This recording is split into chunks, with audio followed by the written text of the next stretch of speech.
There is a lot to be grateful for. There is a lot. And you know, when Allah Azza wa Jal tests a person, He says, وَلَنَبْلُوَنَّكُمْ بِشَيْءٍ. Allah tests you with something. How can you reach that level of being grateful to Allah when you're in the midst of a calamity?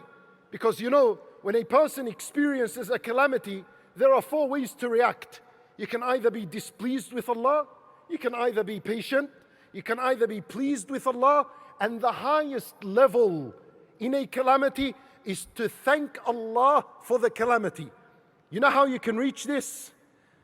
Because when Allah tests you, He tests you with something, and He leaves a lot of that thing that He tested you with. The only way you can reach this level is by focusing on what Allah Azza wa Jal left for you. Just like Urwa ibn Mas'ud radiyallahu anhu. He had a disease in his leg, so it had to be amputated. And he also had a few children. He had about 4 kids, and they were coming to him. And one of them was thrown off the back of the horse and kicked, and he died. So they cut his foot, they amputated his leg off, and then after he woke up, they gave him the news that your son had died. So you know what he said? He said, Alhamdulillah, Alhamdulillah, Allah Azza wa Jal gave me 2 hands and 2 feet, and He gave me 4 children.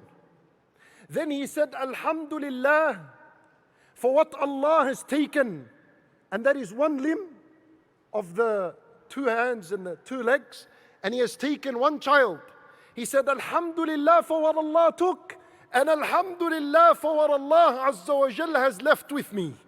That's the only way to reach the highest level, which is the level of hamd during a calamity, by looking at what else is left. When you lose some wealth, say Alhamdulillah for whatever remains. When you lose some health, say Alhamdulillah for what remains. When you lose a loved one, say Alhamdulillah for whoever remains. And so on. That's the idea. Alhamdulillahi Rabbil Alameen.